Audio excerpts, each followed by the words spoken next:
Good morning. Dorothy has asked me to give her love to everyone and thank you all for your prayers. She said she feels, I'm doing the same thing. Dorothy has said to thank all of you for your prayers and your love, and said that they can actually feel the prayers and feel that it is working. She told me about the story about the day the wind stopped. Windy days are fairly common in the Midwest and can be dangerous with flying debris or falling limbs and branches. I enjoy being outside, but usually stay in when the winds are strong because I have foot drop and need to be careful when walking. I usually use a cane if I go outside and the terrain is not flat. My husband had gone into town for a few hours and I noticed the mail had been delivered.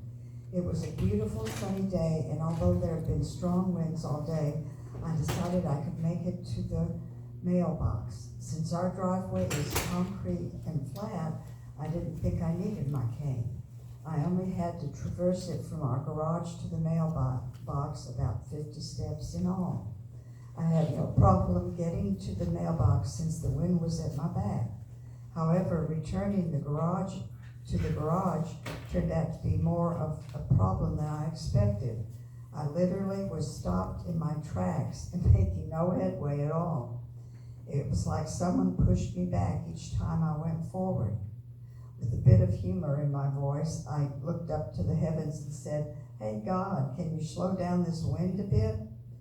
At that exact moment, the wind stopped entirely. I slowly walked back to the garage, and upon entering, heard the wind start howling and saw the trees bending and swaying again. At first, it had taken me by surprise when the wind stopped so abruptly. But as I thought about it, I knew God had answered my prayer. Maybe his angels had surrounded me and cut off the wind, or maybe he had just made it stop.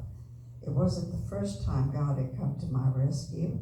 His involvement in saving my son's life, not once but twice, is well known by family, friends, and even doctors who have said it's beyond the any other explanation other than God had stepped in. But that's a story for another time. Today, he made it possible for me to enjoy my short walk to the mailbox and back without falling or having to have assistance.